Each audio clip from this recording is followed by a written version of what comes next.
I put a $2 million offer on a dinosaur skull. The guy said no. Did he know it was you? Yeah, he knew it was me. Do you think that hurt you? Sometimes. Because here's another thing. I will not overpay because I'm me. You will risk losing the deal. Why can't you have a lawyer reach out on your behalf? Because I've noticed I've wanted a dinosaur for a very long time. Any sort of fossil or foot or skull. And then Ken Griffin bought that Stegosaurus, and the values have now just like quadrupled. I can't buy a dinosaur anymore. I watched the auction happen live. I was going to bid on it. The estimate was between 4 and 6 million, brother. 4 and 6 million. We sat there with the auction live, ready to hit bid. 4 million, 4.5. You guys are probably on all the same auctions. Oh yeah, that is hilarious. Probably. And so I'm watching that Stegosaurus go up. I'm like, 11 million. This is crazy. Twice the estimate. 25 million, 30 million. Eventually I was like, bro, what's happening here? It's actually that auction that made me realize that my card could go nuclear, which is what happened. Same thing happened with the Paul Newman Rolex Daytona. When that sold at a crazy price, it brought up the entire watch market with it. Yeah, so dinosaurs are they're one of the best asset classes to invest in my opinion, because it's also the coolest piece of art you will ever see. It's a dinosaur. My prized possession is a 66 million year old Triceratops skull. How much do you buy that for? $500K. What's it valued at now? Probably $1 million. Bought it like 4 years ago. So I wish it was in this house. It's in my other house. What is the logic to have millions of dollars in dinosaurs, but zero in the stock market? The f am I going to do with the stock, bro? Let me tell you what happens when I come downstairs in the morning and I see a 66 million year old Triceratops skull sitting there. It puts my humanity in perspective. In one moment, I go, man, we really are just like an evolved speck of dust that we have this short little amount of time to live on this earth. The dinosaurs were the greatest species to ever roam the earth. Do you know how many years they were around, guys? Hundreds of millions of years. Literally. Do you know how many years humans have been around? Between 200 and 300,000.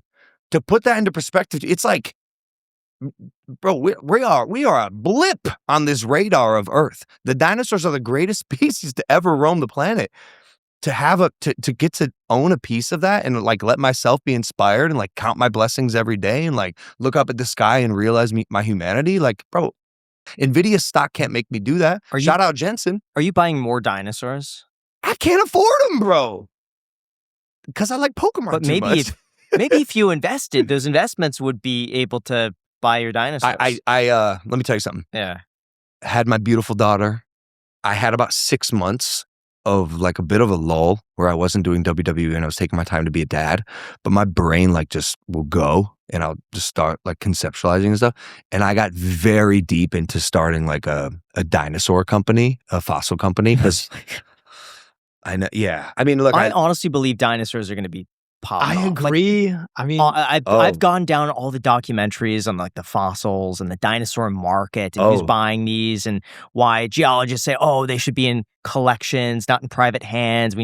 I've seen everything. It's true. I'm so that's obsessed with them, bro. They're incredible. Yeah. That though is the dilemma, and I'm glad Ken Griffin is loaning his dinosaur out to I think the Museum of Natural History.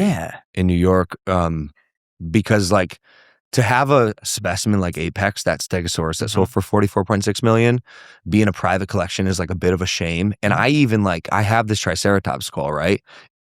And like, I'm like, yo, maybe it should be in a museum. Maybe it should. Triceratops, there's a lot more of them. So like that one maybe, but like the one of one stands or shoes, the big T-Rex, like that, bro, those can't be in private collections. So I do hope that if people are collecting like these otherworldly, best-in-class, 70% bone completion specimens, I'd like that they'd be in museums or collections where like young people especially can see them and allow themselves to marvel at this spectacle that is prehistoric fossils. What's the dinosaur to buy if you have a budget under $1 million to buy a dinosaur?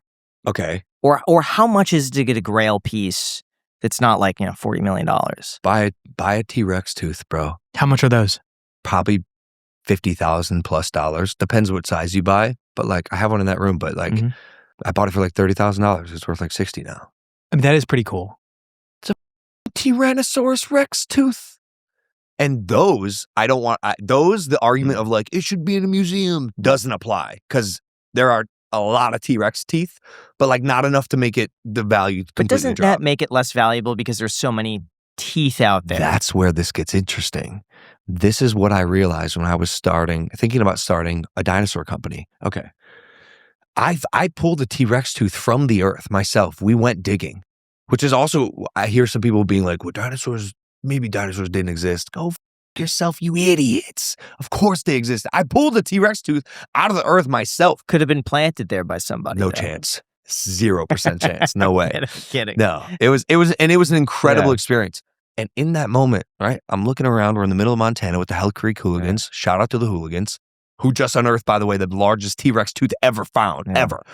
It's just like 13, 14 inches long. It's like this big. It's insane. Is this the guy that owns all the land there? He does own a lot of land, but I don't know if it's the guy. Yeah, but yes, he owns a ton of land. Sure. We're on that ton of land. I'm looking around. Bro, we're in the middle of nowhere. We're in the middle of nowhere. And I'm like, dude, how did you find this little plot of dirt to dig in that is like uncovered in a 𝗖𝗪𝗧𝗛𝗪 skull? He found a Pachycephalosaurus there. He's in the middle of getting like a femur out of the ground. And so I'm like, how the did he do this? It's like a needle in a haystack. But then I started thinking about what I told you about earlier. Dinosaurs were around for hundreds of millions of years. Humans have been around for 300,000 years. Do you know how many dinosaur bones there are in the earth? They're probably, bro, everywhere. There are dinosaur bones everywhere. You got to be in the right area, right? There's like a dino strait in Middle America.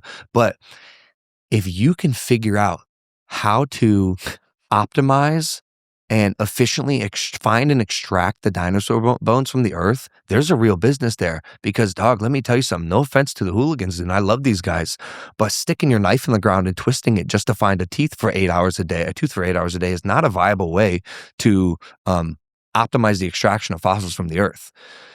So, theoretically, it should be like a machine or something that just stomps and scans, right? Wouldn't that make you bearish on the prices of dinosaur memorabilia? Like the fact. So is it a good or bad investment? I don't think anyone has the wherewithal in the dinosaur space to do what I'm saying. There are a few people who could do it, some of whom are friends of mine. But it's hard. It's like a real operation. And I'm telling you, I got close to doing it. I have the sickest name I for a feel like dinosaur they're going to company. do it when the value reaches a certain point, and then the cost of not doing that becomes higher than what they're able to unearth. You just gotta have the grit and the drive. I become obsessed with these things, bro. Obsessed. Right now, I am obsessed. Well, I'm always obsessed, but right now especially, I'm obsessed with collectibles. Now, really quick, every business is asking themselves the same question. How do we make AI work for us? The possibilities are limitless, but guessing is too risky, and sitting on the sidelines is not an option, because one thing is certain.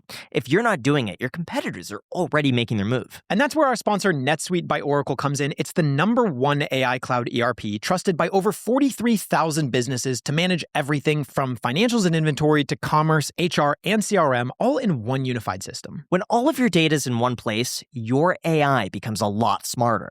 It doesn't just guess. It knows. NetSuite intelligently automates routine tasks, delivers real-time insights, and helps you make fast, confident decisions that actually help drive growth. And it's not just an add-on, it's AI that's literally built right into the system that runs your business, helping you cut costs, improve accuracy, and stay ahead of the competition. Whether your company is making millions or even hundreds of millions, NetSuite gives you visibility and control to keep moving forward. Honestly, if I were building a business of this size, NetSuite's the only company that I have 100% confidence in. So if your revenues are at least in the 7 figures, get our completely free business guide, Demystifying AI, at netsuite.com/clips. Again, the guide is free for you at netsuite.com/clips, netsuite.com/clips, with the link down below in the description.